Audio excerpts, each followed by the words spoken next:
ఈ కాంగ్రెస్ వాడు వచ్చి నిన్ను మోసం చేయలేదా? సరిగా బీజేపీ వాడు ఏది ఇయ్యడు, అడుగుతుంది అన్ని మాటలు తప్పవాడు. రూపాయికి రెత్తి మీద రూపాయి పెట్టే శారణ రాదు. పనికాహారం దేశంలోనే పనికాహారం తీసేస్తుంటే ఈడేమిస్తాడు? ఇంకా మొత్తం భారతదేశంలో దానికి తూట్లు పెట్టిండ్రు. ఇప్పుడు పనికాహార పథకానికే తూట్లు పెట్టిండ్రు. మొత్తం దేశమే బంద్ పెడుతున్నారు. మొన్నటిదాకా నువ్వు ఎమ్మెల్యే ఉన్నప్పుడు నువ్వే కదా తీసేసింది.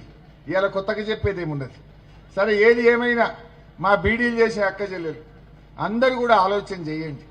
ఇప్పుడు రేపు మళ్ళా 2 ఏళ్ల తర్వాత ఎవరి గవర్నమెంట్ వస్తుందమ్మా? ఎవరు గెలుస్తారు మళ్ళా 2 ఏళ్లకు? వస్తాడు కదా కేసీఆర్. ఇప్పుడు మీ దయ ఉంటే ఇప్పుడు నేను పరిచయం చేసిన 20 మంది బీఆర్ఎస్ వాళ్ళు గెలుస్తారు. ఎన్నేళ్ల కోసం గెలుస్తారు వీళ్ళు? 5 ఏళ్ళు. 2 ఏళ్ల తర్వాత గవర్నమెంట్ ఎవరిది? మరి నేను ఉంటా కదా మంత్రిగా. మళ్ళీ ఏదైనా దుబ్బాక కమ్మి పట్టే దగ్గరుండి నేను చేయించనా? ఊకుంటానా నేను? ఇవాళ దుబ్బాకకు ఆనాడు రామలింగన్ ఉన్నా, ఇవాళ కొత్త ప్రభాకరన్ ఉన్నా, ఇవాళ మార్కెట్ కానీ, ఆ మినీ ట్యాంక్ బండ్ కానీ, ఈ రోడ్లు కానీ, ఫ్లైఓవర్లు కానీ, ఆ బస్సు డిపో మూతపడితే ఆ బస్సు డిపోను తెరిపించుడు కానీ, ఈ బస్ స్టాండ్ కానీ, ఆ వెజ్ నాన్ వెజ్ మార్కెట్ కానీ, నాకు దుబ్బాక మీద ప్రేమ ఉంటుంది, కేసీఆర్ కు దుబ్బాక మీద ప్రేమ ఉంటుంది తప్ప ఇంకేమన్నా ఉంటుందా? ఇవాళ గిరగిర తిరిగిపోతున్నారు. బీజేపీ వాడు మొన్న ఒక మంత్రి వచ్చిండు, కేంద్ర మంత్రి. నిన్న ఇంకొక కాంగ్రెస్ ఆయన మంత్రి వచ్చిండు.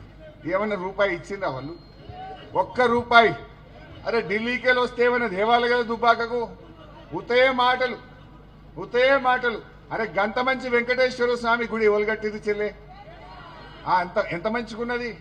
అరే దేవుడన్నా కేసీఆరే, గుడి అన్నా కేసీఆరే, బడి అన్నా కేసీఆరే. దుబ్బాకల బడి కట్టింది కేసీఆరే, గుడి కట్టింది కేసీఆరే కదా.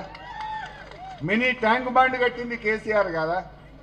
మనం కూడా 100 పడకల ఆసుపత్రి, ఎంత మంచి ఆసుపత్రి. నేను కదా ఆరోగ్య మంత్రిగా డయాలసిస్ సెంటర్ పెట్టించిన, అక్కడ ఐసీయూ పెట్టించిన. ఏ కాంగ్రెస్ ఓటు చేసిండు చెల్లె? ఏ బీజేపీ ఓటు చేసిండు చెల్లె?